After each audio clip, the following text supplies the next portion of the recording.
Well, good afternoon. It is my pleasure to welcome you to Engaging Consumers in Your Story. Our members have such great stories to tell, and I'm super excited about this workshop. In fact, at lunch, I heard another great member story.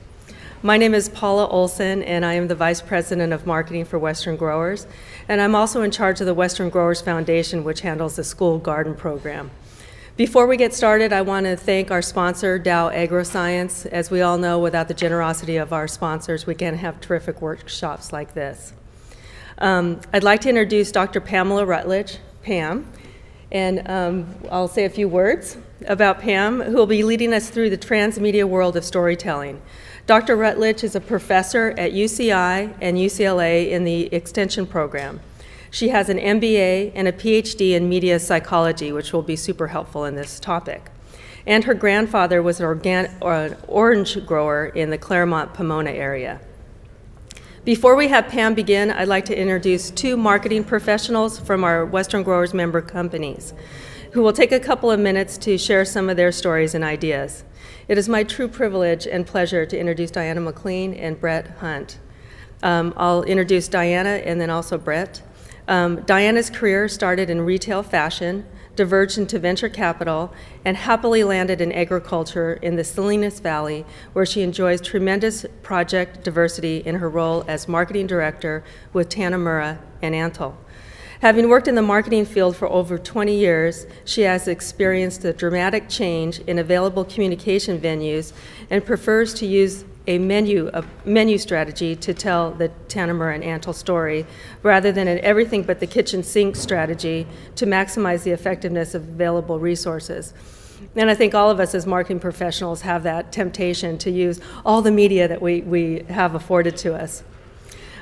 Brett Hunt works for Russo Farming Company right here in Phoenix, Arizona. Brett was born and raised in Globe, Arizona, and prior to finding his way into agriculture, Brett was an Army officer and a Foreign Service officer. And I'd like to thank you for your service the Veterans Day weekend.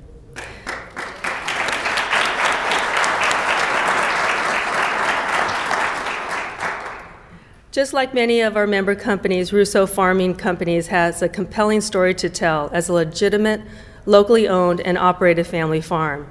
Russo Family Farms recently redesigned their packaging to take advantage of the locally grown trend and hopes to expand its marketing footprint via social media during this winter season.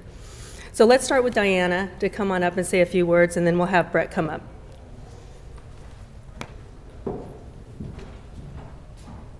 Thank you, Paula. Well, it's great to be here with all of you this afternoon.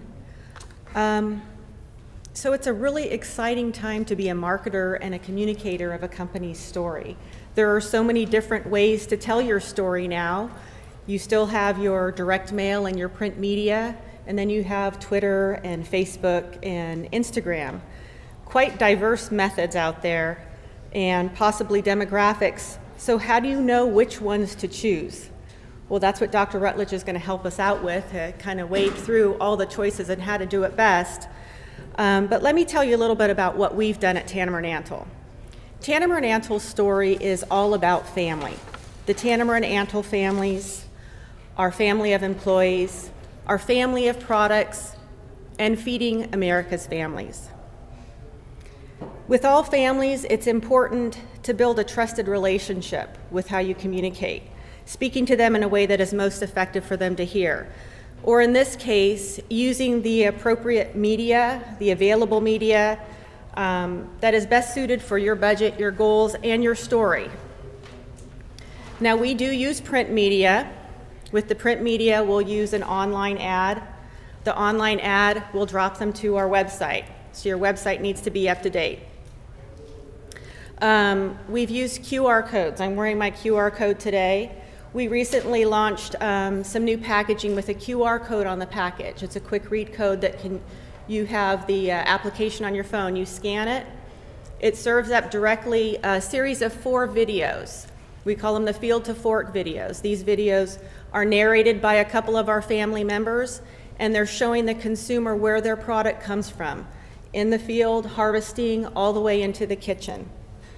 So I guess I've kind of taken the locally grown movement to mean more where does your food come from, and who grows your food. So those are the stories that we're trying to tell in the variety of media that we use. A side note that I learned by experience, if you have an IT department and you start using video to tell your story, make sure you engage your IT company, your IT department, that they're aware of what you're trying to feed through the pipes there, and they may help you be a little bit more effective with the methods that you're going to use. We use a Facebook page to engage with our consumers on a daily basis, telling them the story of our artisan lettuce line, what the product looks like in the field that day, how it's being packed, providing them recipes, and the recipes again will land them up onto our website. So again, the website has to be up to date. I can tell you that we've been tentative adopters of Facebook. And as Paula said, you know, we try and be strategic. Not everything in the kitchen sink. What can we do with Facebook that's going to be best for our company? Really, how we speak to the consumer is through our packaging. My marketing budget primarily is for business-to-business marketing. So how am I best going to be able to talk to those consumers and engage them with our story?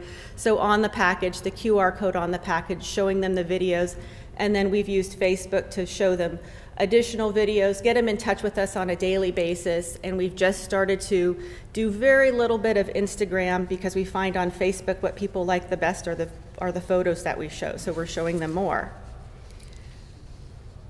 So, as I mentioned, all our media is interconnected, most often leading to our company website where the complete story of our company can be told, where recipes are found, and where the videos are housed.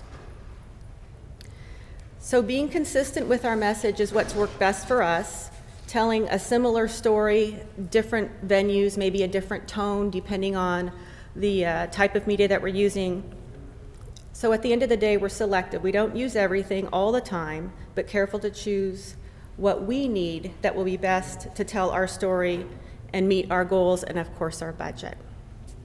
So thank you very much for letting me share a little bit of my story today. And I'll turn that over to Brett. Thank you.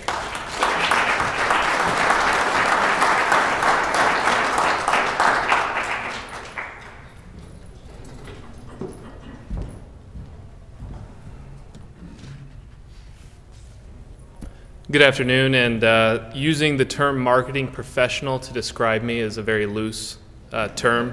I think a lot of you that are in family operations will sympathize with the situation that we're in, where you know, I take care of our packaging, our materials, our marketing, as well as you know, our insurance and some of our legal, and if the porta potty needs more toilet paper, I do that too. So I think a lot of you family companies will sympathize with that.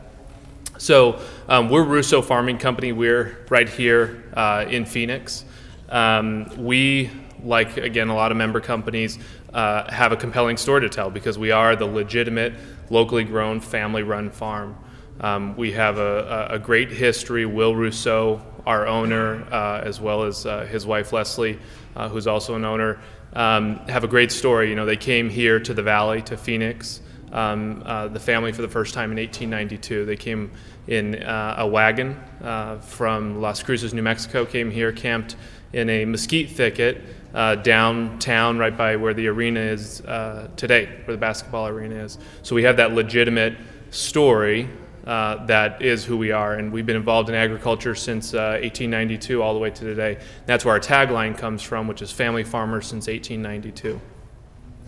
We have really been, in the last year, trying to get more involved in, we redesigned our packaging about a year ago, and then getting more involved in trying to press the locally grown concept, because we're right here in Phoenix, next to the 5th largest metropolitan area. It only makes sense that we should be, you know, utilizing that fact and the fact of who we are to try to get a little more market share on the locally grown theme.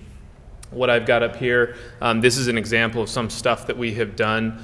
This is just from a couple years ago, and this actually went in the Arizona Republic. So we've done, everything from, we have social media, we have a Facebook page, we have Twitter, we have a website, we redesigned our packaging, we've got this that went into print, and I think one of the good lessons that we learned as we put out, our website and social media and those pieces, was that although those things are new and we absolutely need to be engaging via those mediums, this is an example which ran in the Arizona Republic, which is Arizona's largest newspaper, was something where we were able to get a return on investment. We ran this ad, and then within the next 6 months, we're able, and there's probably competitors in the room, so I'm not saying too much, guys, but no, but within those next 6 months, we were able to start picking up some locally grown, or some local business here in Arizona. And so I think that was a lesson to us that just because it's shiny and new doesn't mean it's necessarily going to be the very best thing for us. Some of the areas where we're engaging, like I said, is print, website, Facebook, and Twitter. I'd say on the social media side, we've had a lot of difficulty separating our media plan from our marketing plan, and trying to determine what is return on investment. So if we spend half a day with some of our managers who are in the office or in the room here with us today, taking pictures on the farm and tweeting about, oh, we're doing, cutting carrots today, look for them in your local Safeway. What's the return on investment there? What's the metric for measuring if that's worth our time and our effort?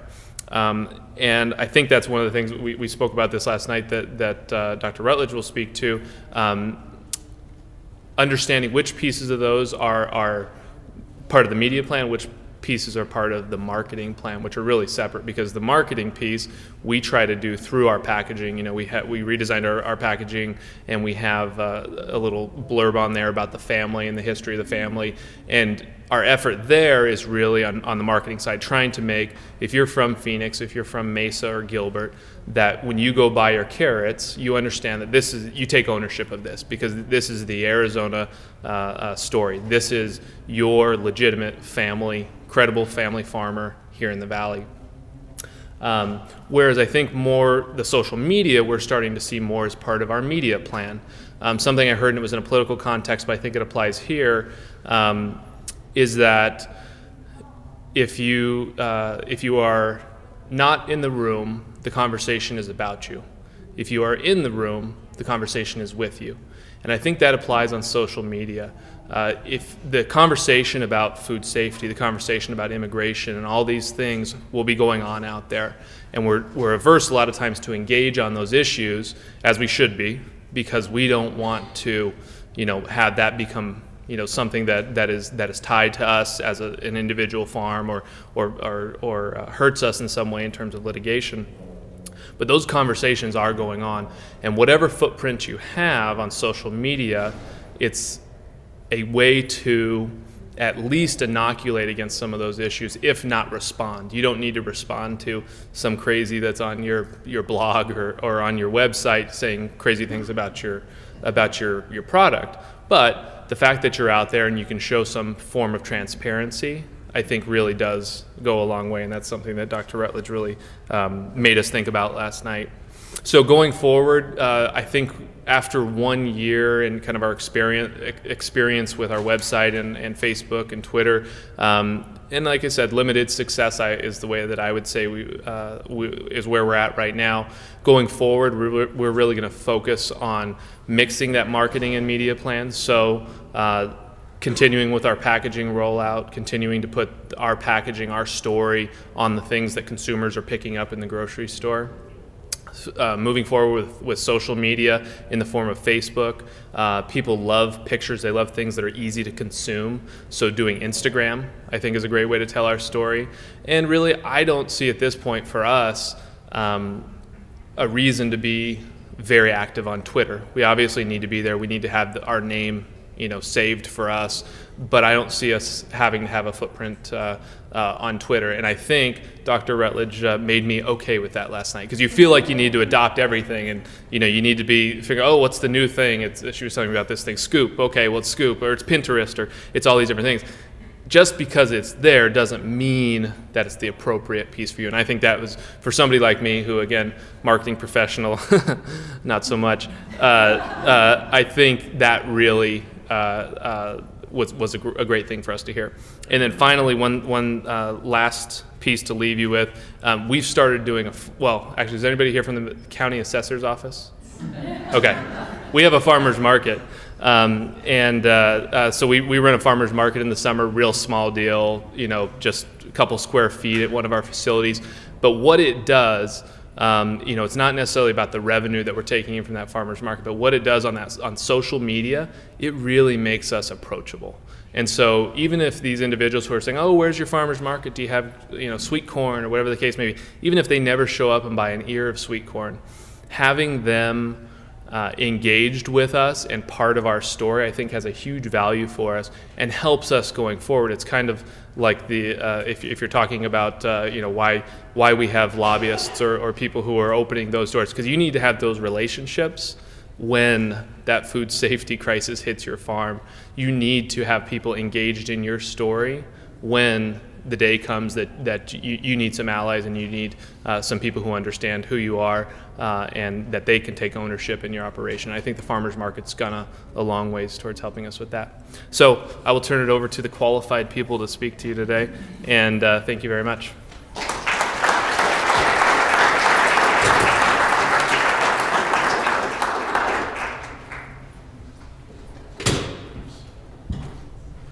I love this photo. This looks like my family, my husband's family in Phoenix at Thanksgiving, which the big rivalry game will be this week, next week. I just wanted to point out one more thing that Diana was saying and just kind of underscore that.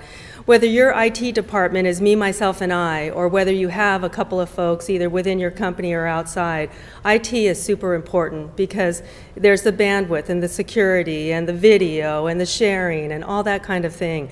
And so it's really something that you have to consider. And so I would like to give a shout out to our IT department at Western Growers because they've really helped support our marketing department and make it as progressive and as successful as it has been. So without further ado, I'd like to introduce Pam.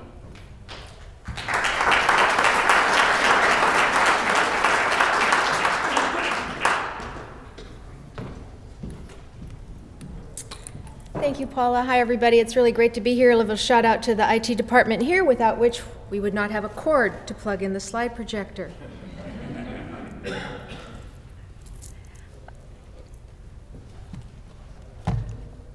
I'm really here for you guys. So I got like a zillion slides and bullet points and all kinds of good stuff. But what I want to do is answer the questions that you have. So if I'm talking about something that isn't relevant to you, or if you have a question about something where I'm not taking it all the way, raise your hand, holler out, throw something, get my attention. But this is really, like I said, it's really about you. It's your time. I'm not here to just listen to myself talk because it's not that interesting for me. Let me give you a sort of a roadmap of where I think we're going to go today. I want to talk a little bit about the media environment and let you know a couple of things that I think are really important about how it's changing consumer psychology. And then I want to talk about some real basics about what's in a story. You guys have such awesome stories, but stories have really particular components that can make the difference between something being really compelling and just sort of interesting. We'll talk a little bit about how do you find or develop that story? How do you hone it? How do you think about it to make sure that it's really saying what you want it to say? And then what the hell do you do with it when you get that far, right? You have a story, then what? So first, let me just see a show of hands. How many people are using social media in your marketing? Okay, how many people still watch TV on a TV? Okay, how many people multitask their media, use a computer or an iPad or a smartphone while they're watching TV? Okay, well, you'll be happy to know 69% of the population does that exactly the same thing. 25% of the people under 25 don't even own a TV. They're using their computers. In 1990, 90% of the audience was controlled by 4 networks. Today, that number's 25%. If you read the blurb on this workshop, you know that 14% of the population believes the information they get from the source, from the company. But 85% of people believe recommendations word of mouth. Now, if that isn't sobering to you as somebody who's trying to market a company, I don't know what is. So what's happening out there? We are in a whole new world. We are wired for sound. All kinds of people are still resisting this idea that it's no longer a unidirectional one-to-many environment. But that's push marketing, and what we're trying to do now is engage in an exchange, a relationship. So in this globally networked world, we can talk to anybody we want.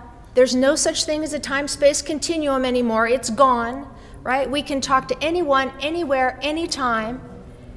And more importantly than that, we know we can do it, right? What difference does it make if you know you can do it and then someone doesn't do it for you, doesn't let you, right? It's different than just not knowing you could do it and then not being able to, right? We have a whole new expectation of being able to access information, to be able to access it quickly. So the world these days is much more like a cocktail party than the lecture hall of mass media. Now, I hate to do this since I'm up here talking to you, but think about what it feels like to be in a lecture hall. Generally, the light is on the guy on the stage. It's not social unless you borrow a mint from the guy next to you, right? You don't get to decide when it's over. And when it's over, you're supposed to, now remember this, you're supposed to applaud and be grateful. Right? What's it like in a cocktail party? It's social, it's dynamic. There's people talking all over the place. If you're talking to somebody boring, you go to the drink table and then you leave, right? And you move to somebody else. You're in control of what you're talking about. The light is on everyone equally. It's noisy, and when you leave, it's up to you. And what happens when you leave a cocktail party? The hostess comes over and says, "Thank you so much for coming." Right? We're in a cocktail party world. So you have to thank your customers for coming. Right? And I'm not saying we're all wandering around in a post-cocktail party alcohol stupor, right? But this is much more like a cocktail party environment than a lecture hall. People are mobile, they're connected, they can get things on demand, and it's a relationship. There's a huge difference between a social contract of a relationship and the one you have with your television set, right? You have much higher expectations about how you engage, and when you ask another person a question, you expect them to answer. You don't expect 48 hours to go by before you get an email saying we received your query, right? So it's really changed the burden on marketers to be on it, to be fast. You don't have time to think. You're really out there having relationships, right, to the best of your ability. So this is the new normal. Consumers expect to participate, they expect to be heard, they expect to collaborate, get information and connect, and they expect to do it fast and all the time. This cocktail party is full of noise. How do you get heard with all that noise? Well, you know, you can entertain them a little bit with silly cat pictures,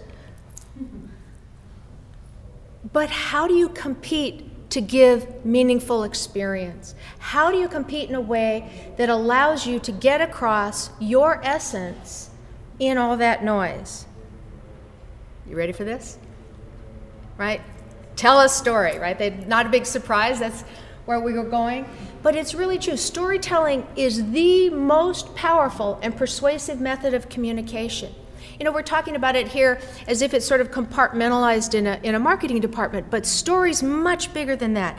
It's a very, very powerful, timeless way of communicating.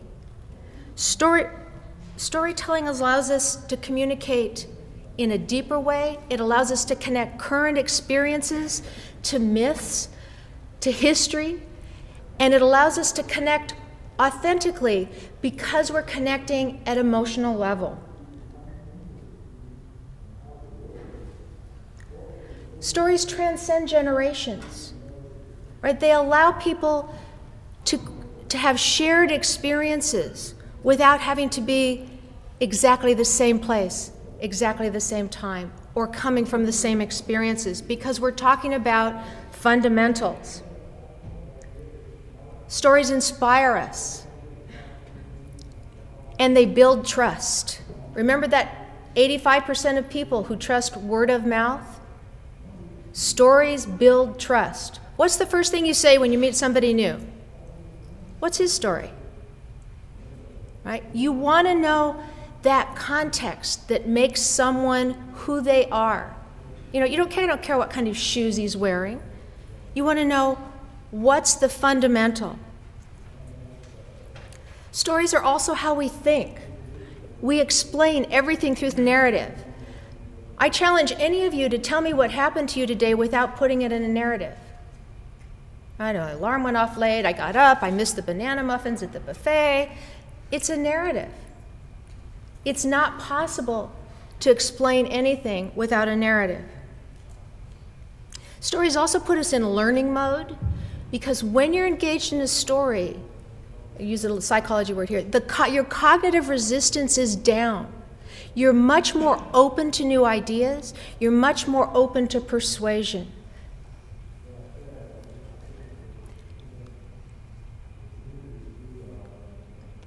And then ultimately, we don't really have a choice because it's how we're wired.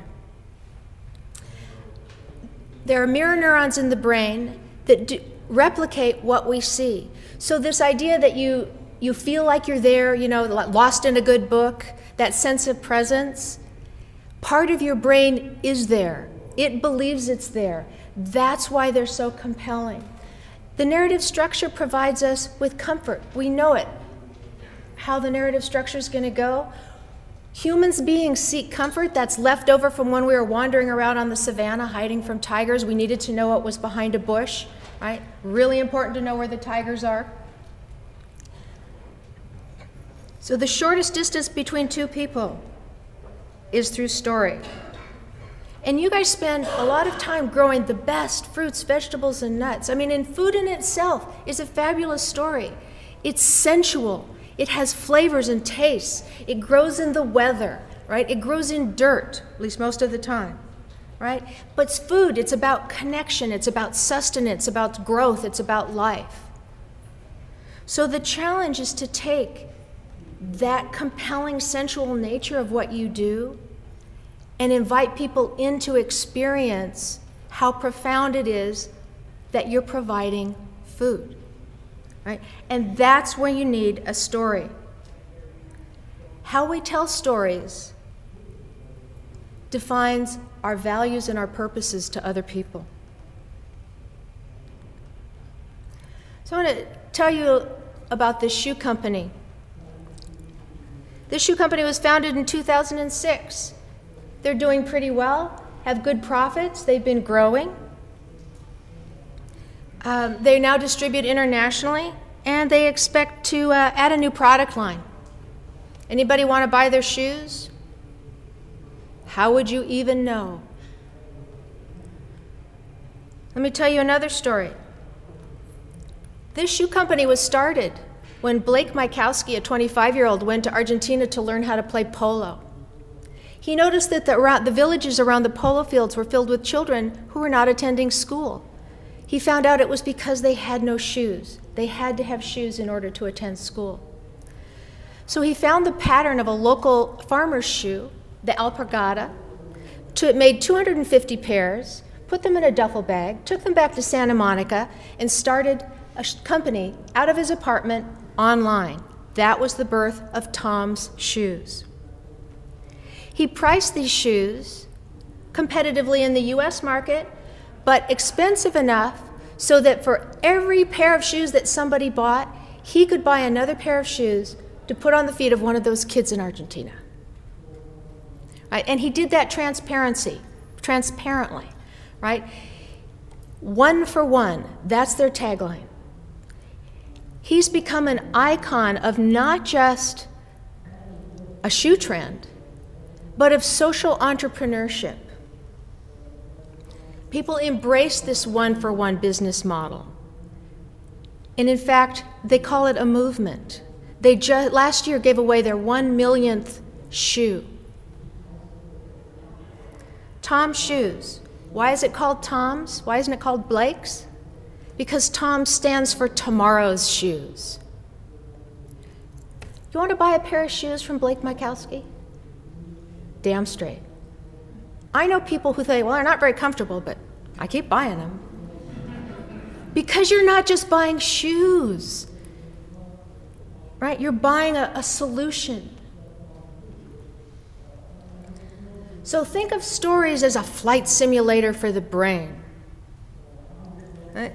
And there's two really important points here. How many of you, when I was describing Tom's shoes, saw things? How many of you took a little trip to Argentina or saw children with no shoes? Or felt that sense of compassion or despair?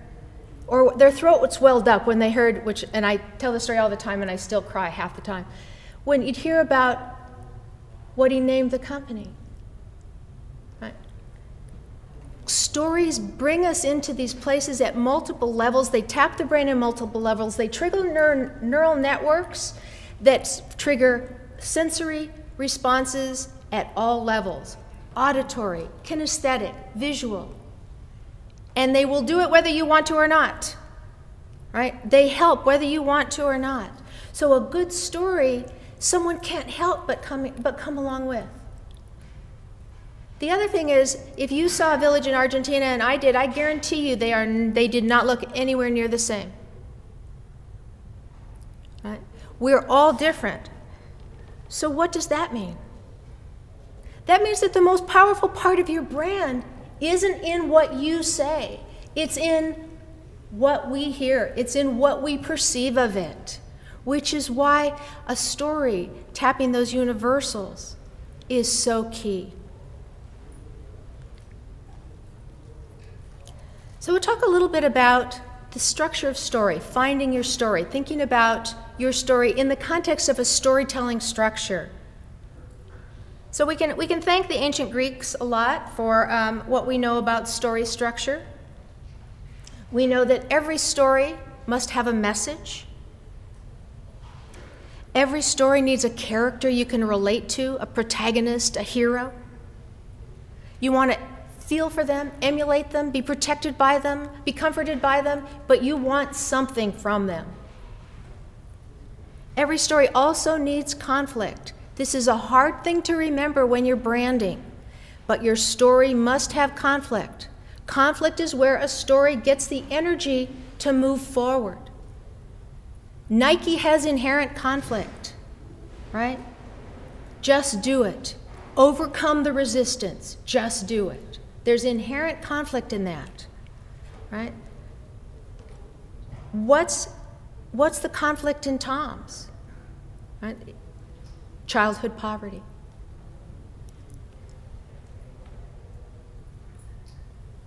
Plot is where all these things meet. Plot is where the hero, David, takes on Goliath. You have to have that storyline in order to achieve resolution.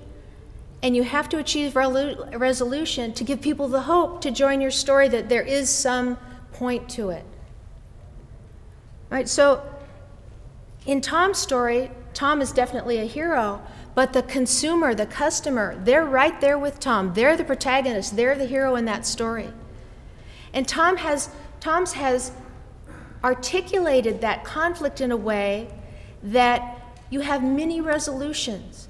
Every time you buy a pair of shoes, there's a kid with a new pair of shoes. So you have a mini resolution, right? It's the power of one. It's making you believe you'll make a difference. But it doesn't let you off the hook, because there's still childhood poverty. You're still in the story, but you're making progress. So the typical 3-act structure starts at the beginning, right? Every childhood, you ask a kid, what's the story? What's the beginning and a middle and an end? Right? And they're right, it is. The beginning, they call it the exposition. That's where you tell people what's going on so that when you tell them the conflict, they have some frame of reference for it. That's the characters, the goal, the time, the place.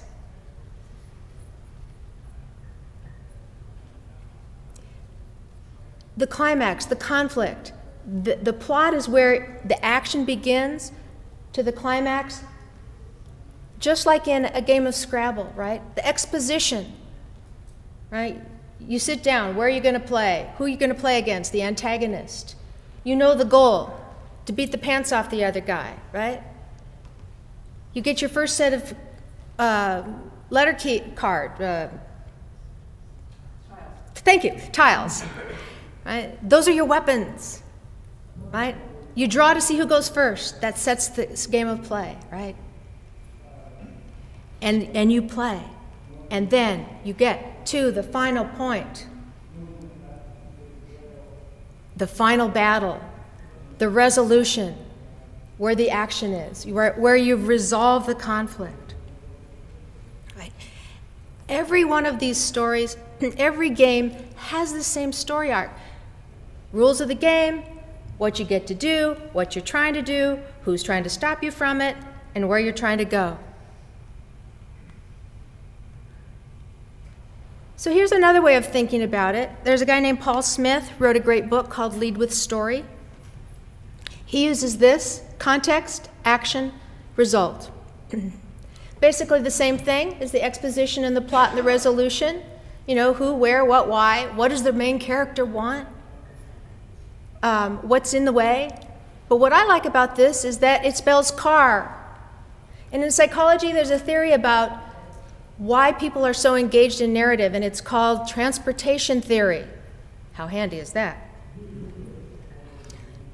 So I like the idea that you can remember when you're telling a story to put your people in a car so that you can get them someplace. Because that's what's going to make the sale. That's what's going to develop your brand. That's what's going to make them ask for you at their local market.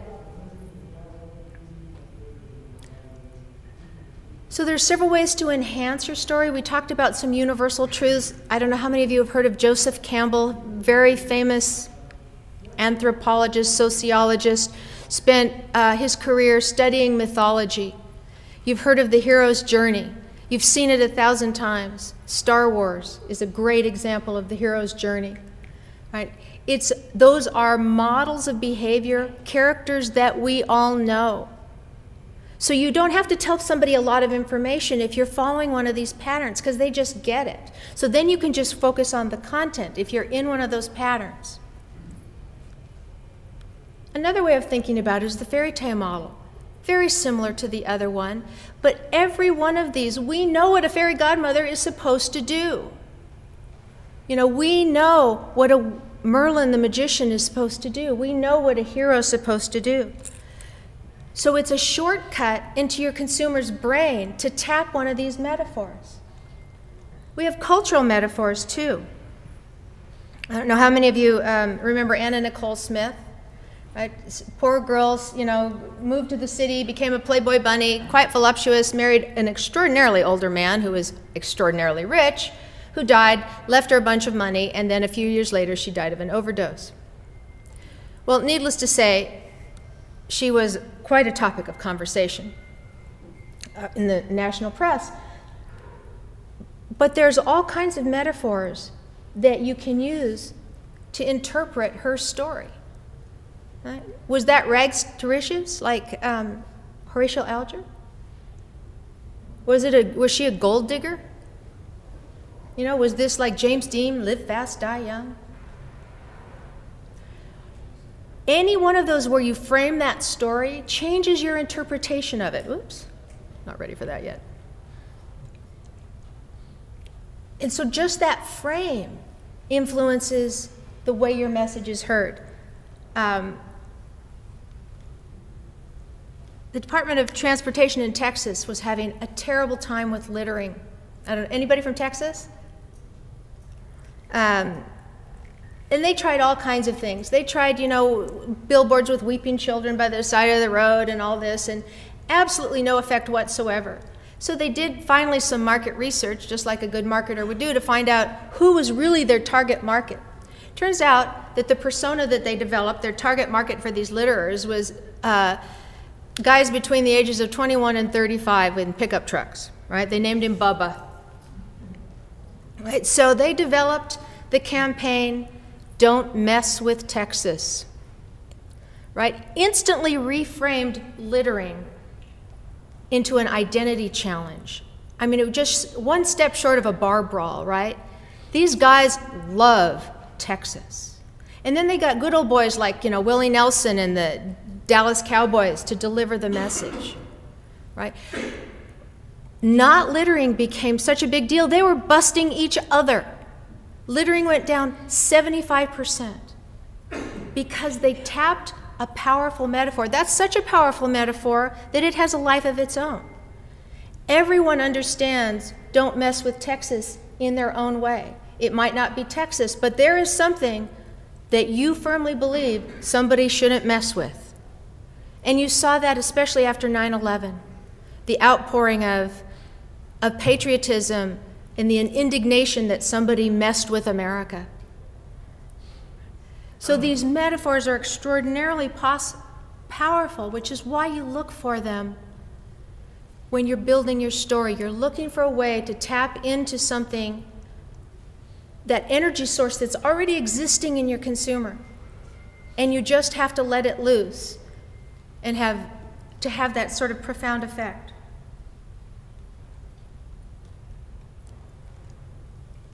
So how do you find your story?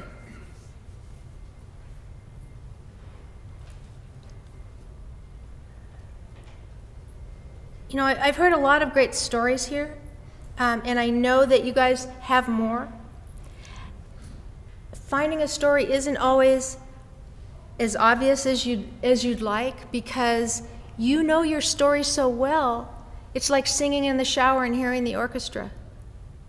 So some exploration to test your story, to see if it's resonating beyond your shower, is a really good exercise. It's also a really good exercise to find out if everyone in your management group, your organization, your partner, your dog, tells the same story that you do.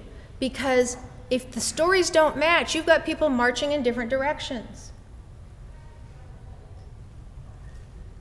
So one way to think about it is you can look at some of these models. There are a lot of hero's quest stories in this group. There are a lot of great creation stories in this group.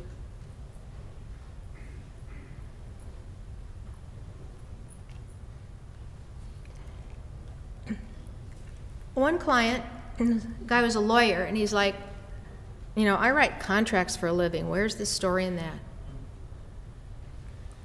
But when he started talking about why he became a lawyer, what he likes to do about it, what he sees his role as, how he feels about his clients, there was an incredibly powerful story. He didn't want to just be an emergency lawyer. He wanted to be part of the family wellness program. He wanted to provide the legal services you would need to keep you from really needing a lawyer in a time of crisis. He was like the Marcus Welby of lawyers. Okay, so when I say that, and anybody who knows Marcus Welby, do I need to tell you anything more about this man? It's eminently clear. It's eminently clear what his goals are, how he feels about his customers, the kind of relationships he wants to have.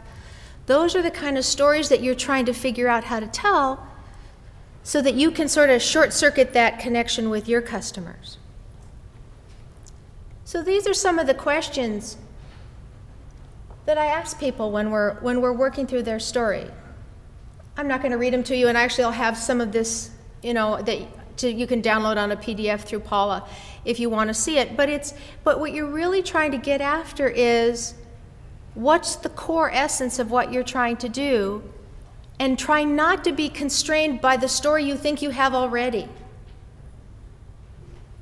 They may exactly be the same, but they may not, and there may be some tweaks that make your story more powerful. But until you sort of explore all this fresh, you won't know. One exercise that I particularly like is having people close their eyes and imagine their company or brand. And then write down the images that came up for them, the colors, the sensations. Because I guarantee you, if I said, close your eyes and imagine Coca-Cola, everyone here would have a picture of something. And those pictures tell you what you think the essence is. There's been a lot of really interesting work done on the personality of products, you know, like Not Your Father's Oldsmobile, that kind of thing, where people have attributed a personality to a product and they're not even aware of it. Like, which is the young vodka? Oh, there is one, right? Which is the old whiskey? And I don't mean age-wise, I mean perception-wise. People carry these things around. Another good exercise is imagine that you're talking to a customer and they're telling you what they think the story of your business is. Right? Close your eyes and see if you can imagine that, and then listen to what they say, the impression that you get of what they would say back to you. Another good exercise is to think about your business and say, I'm going to tell it as a creation story. What would that do? Now I'm going to tell it as a hero's quest. How does that change? Now I'm going to tell it as a moment of aha, or an insight moment, or a transition moment. You know, gold diggers and, all of these frames change the meaning, and you may find that some don't feel like they fit at all, some resonate more, some give you an insight that you hadn't had about some aspect of your story or your message that you can now incorporate to engage somebody else. And then finally, of course, once you get your story, tell it to somebody else and see if it makes any sense to them. That's always very helpful. Okay, so check, you have your story. Now what are we going to do with it? Now I want to talk about this concept of transmedia storytelling. Anybody heard that term? It's like the hot emerging thing in Hollywood, and they fight like crazy over what they're going to call it and who's going to get paid for it. But basically, transmedia storytelling is just saying, we live in this environment with all these tools, so we should tell our story using as many tools as make sense, rather than just one tool. The kicker is that it's additive, not repetitive. You're building a story out of multiple experiences. You're not just taking, the image off your t-shirt and putting it on your lunch pail. You're creating another experience that identifies a core about your business. So with Tom's, the additive storytelling is that you've got people going shoeless for a day. You've got people taking pictures and posting them on the website of where they wore their shoes. You've got videos of the shoe drops. By the way, Tom doesn't just mail off the shoes. They take a group of people, interns and a few lucky customers who got their names out of a drawing, to shoe drops, and they measure and fit every kid for shoes. Everything we know, we learn a little bit at a time. Right? We learn about each other a little bit at a time. We learn about all kinds of things. That's how we learn about brands too, but we don't ever stop and think about that. That every time you have a touch point with a customer, that's another piece of information that they're logging in on your brand. So transmedia is a way of creating an additive story. Henry Jenkins, media scholar out of USC, has the current crowning definition of transmedia. And the important thing about it is that it's a story that unfolds across multiple platforms. Like I said, it's additive. It adds to each other. Each platform, however, like Diana was talking about, you use it for what it does best. You don't just try and mash your story into everything, because some things work better than others. It's really hard to tell a short story in a long book or vice versa, although, people have gotten very creative with Twitter. But the idea is that you create this additive experience and you design in opportunities for your consumer, for your customer, for your audience to participate. And we were talking, how do you generate all this content? I said, well, get your customers to help you. As soon as you get somebody sending you a picture, sending you a recipe, asking you a question, giving you advice, they've got skin in the game. They, at that point, are part of your brand. They want you to succeed.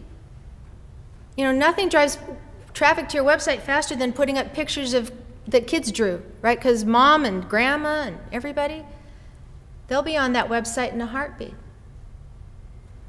But it's that participation that changes transmedia storytelling from other methods of storytelling. The sort of classic example is The Matrix. It was really the first entertainment franchise to go transmedia. Now, you could do it the traditional way, start with, you know, the first movie and watch the second movie and then the third movie and then you're done. But this was designed with other elements. There was an animation movie. There were books. There were comic books. There was a game. You could play any game, you could read any book, or you could see any movie independently, and it was a completely satisfying experience. However, if you did all of those things, you knew all kinds of things that you wouldn't have known if you just watched the movies. You learned great backstory about some of the characters. You had side plots. So you had a real experience that changed your total experience. And so that's what you want to do with your brand, is to give somebody a sense of the depth of purpose that you guys have. You know, between the farm stands and the work that you do in the fields and, you know, and all the hard work you do, there's so many stories that are multidimensional, that are far beyond just a tagline. So let me show you, who doesn't know the story of the Three Little Pigs? Very good. Right, so I'm going to take the Three Little Pigs and I'm going to turn it into a transmedia event. Right? So with any transmedia strategy, you start with an anchor medium. In this case, it's the short story. Right, well, Pig One has a website where he talks about the backstory of, you know, how the pigs used to live together, but they don't anymore, and the conflict of that. And he's a little bit paranoid, so he talks about, you know, seeing the wolf in the shadows. Pig 2 is into sustainable building materials. He tweets about, you know, straw and, you know, the benefits of, you know, one material over another. The wolf has a website. Turns out he's pretty smart. He's mapping out strategies of how to attack the pigs, you know, wind velocity of, you know, various building materials. Pig 3 is a great cook, has YouTube videos, wolf surprise, parsnip pudding. All of these things are going on. Now, that's pretty silly, but if you actually did all that stuff and read all that stuff and participated in it and joined Team Wolf and gave him events and stuff, you'd be having a pretty good time. And it wouldn't be that hard to do. And if you did all that stuff, you'd have such a different view of these characters and this story that are still consistent with the main storyline.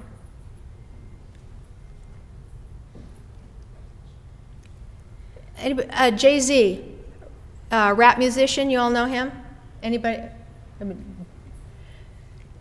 Okay, so he's clearly a musician. His name is Sean Carter. That Jay-Z is his stage name, or however you say it. But he's also a restaurateur. He's a motivational speaker. He has a clothing line, and he's an author. And he's also very smart about knowing how to work his franchise, his brand. So when he wrote his book, he partnered with Microsoft Bing because they were introducing their search engine.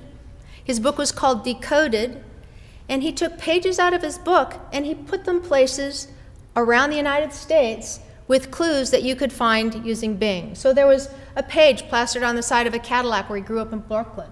There was a page inside a jacket. There was a page in the plates in his restaurant. There was a page on the bottom of his favorite swimming pool in Miami. Now, some of this is silly, although people had a great time. But what happens if you do all that? You're walking his life. You're experiencing the places that he's been that made him who he is. Right? So it's a masterful way of both developing a franchise and making yourself sort of human. But the other thing it does is it expands your market. So all of this generates excitement, Somebody who hates rap music, I didn't know he had a restaurant.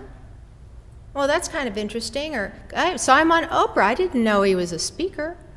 Right? So now he's got this platform developed, so the next time he launches a product, he has a much larger base to work from. How many books did he sell? Who cares? Right? It doesn't matter, because it's going to pay off in every other thing that he does. So let me do one a little bit closer to home. I had the pleasure of going up with Paula to see Howling Tomatoes and hear what they were doing about social media. So I wanted to break it down in the same way that, that we did with the Three Little Pigs. Their main story anchor is the website. They do other things to support that. They have a dialogue on Twitter. They have a blog where they talk about various things that are going on from the harvest to also their the philanthropic work in Guatemala. They have a green tips, they have videos, point of purchase hand tags. But probably the most important thing about everything that they're doing is it's all very consistent to a larger story. And their story isn't about tomatoes any more than Tom's is about shoes. They sell great tomatoes, and they are very proud of it, right? But their story is man against nature for sustainable growth.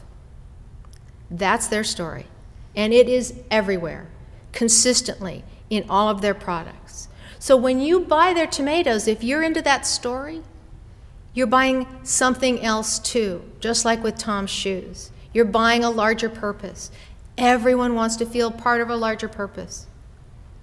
Right? So they're using, we mentioned Pinterest, they're using Pinterest to curate photos. There's all kinds of really interesting tools, and you guys have such visual product that these image sources are great tools for sharing that sensory experience. I did the same thing with what Diana was talking about with Tanamura. Now, she's been very strategic in how she's developed out her strategy, right? Because a big part of her market is supporting the buyers, not the direct consumers, right? So she's got specific things targeting different people, but at the same time, all of this stuff is connected, right? So if you went and you saw their YouTube videos, that would be really interesting to you. You don't need to see the website to enjoy the YouTube videos, but they will make you more interested in the company so that you'll go and look more, right? Or if you're a buyer and you think, that's really nice that they're providing me with a way of engaging the customer that I deal with, right? So you're strengthening that relationship. Does that necessarily come right through in an immediate, new contract purchase decision?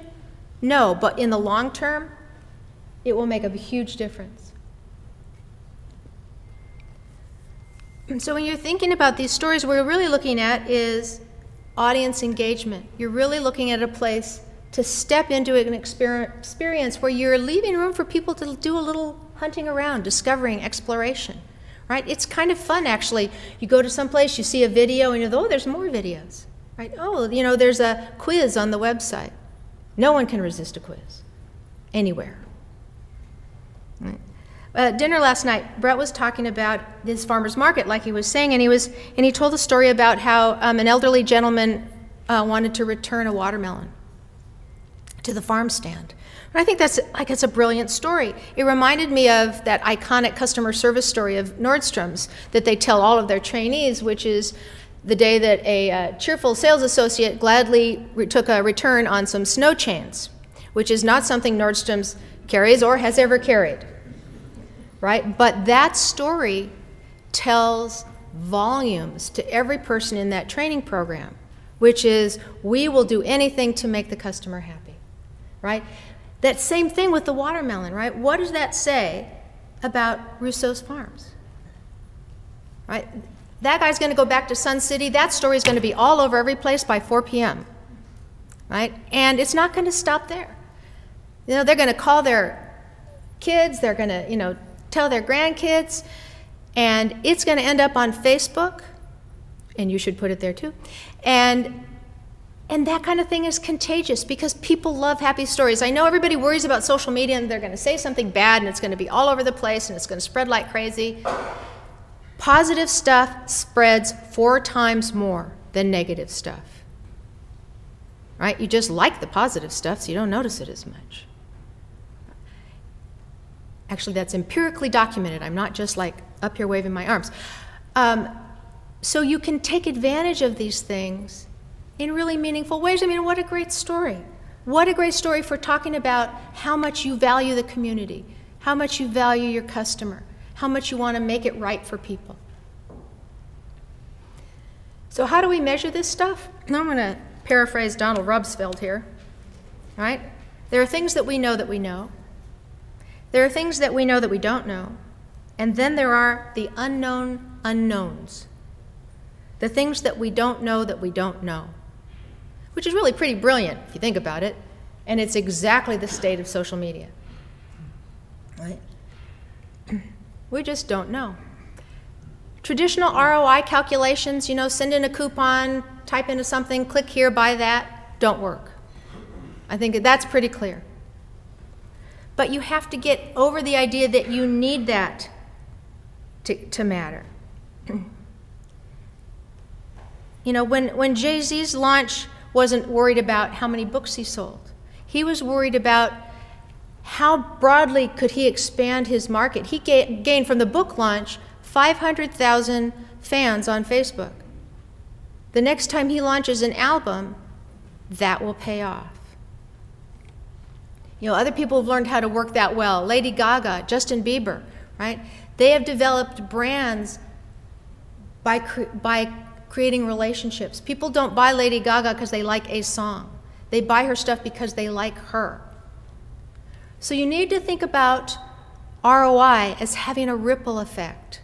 Now I realize this isn't the kind of thing that, you know, your boss or your partner really wants to hear. Like, it's okay, dude. It's like it's going to ripple.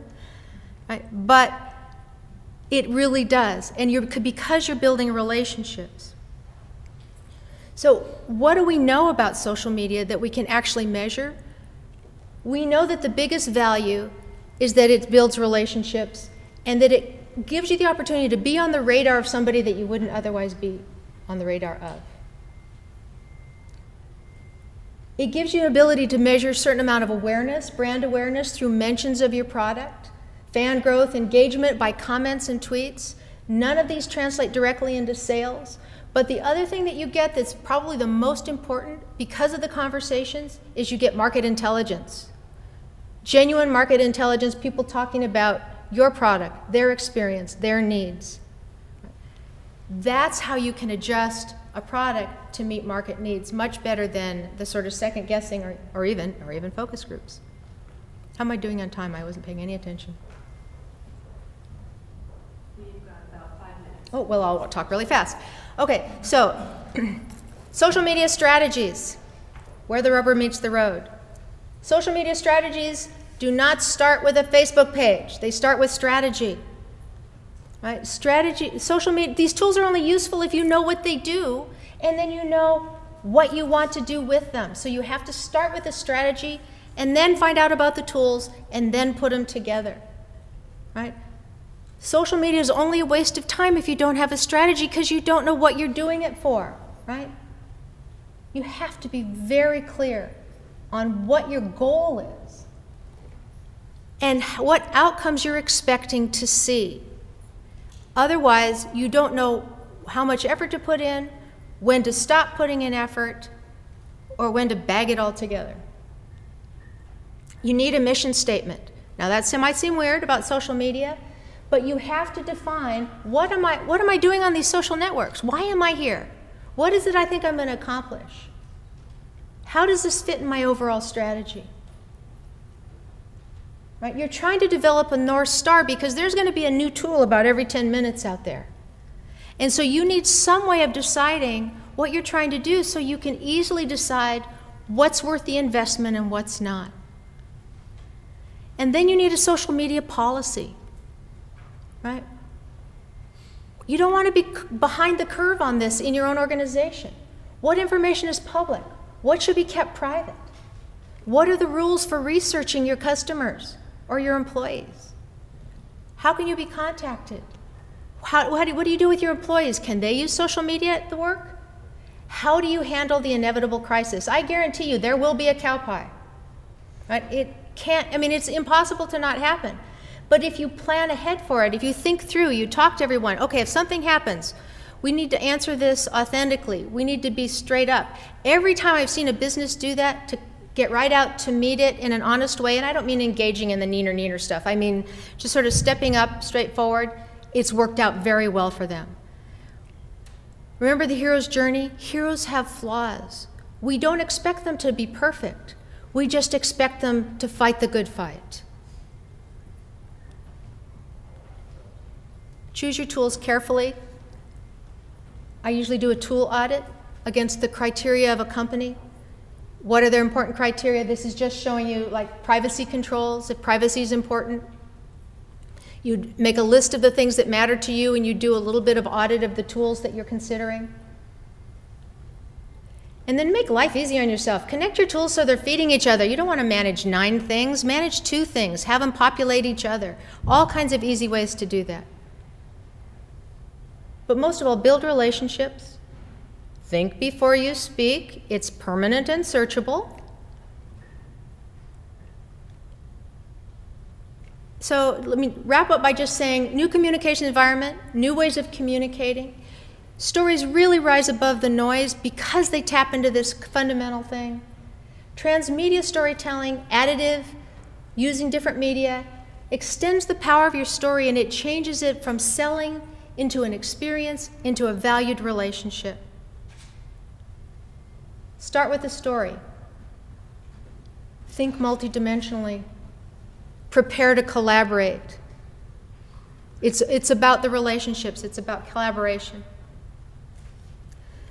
So my hope for you is that you'll embrace storytelling in a new way, that you'll think about how that integrates with your communications across your entire organization, that you'll think of story as a North Star for your organization, as a way to get everyone pointing in the same direction, including your customers. Because if you can do that, you'll be taking everyone on a journey in the same direction, building very valuable long-term relationships that will have a long-term impact on the commitment that your customers feel for you and your profitability.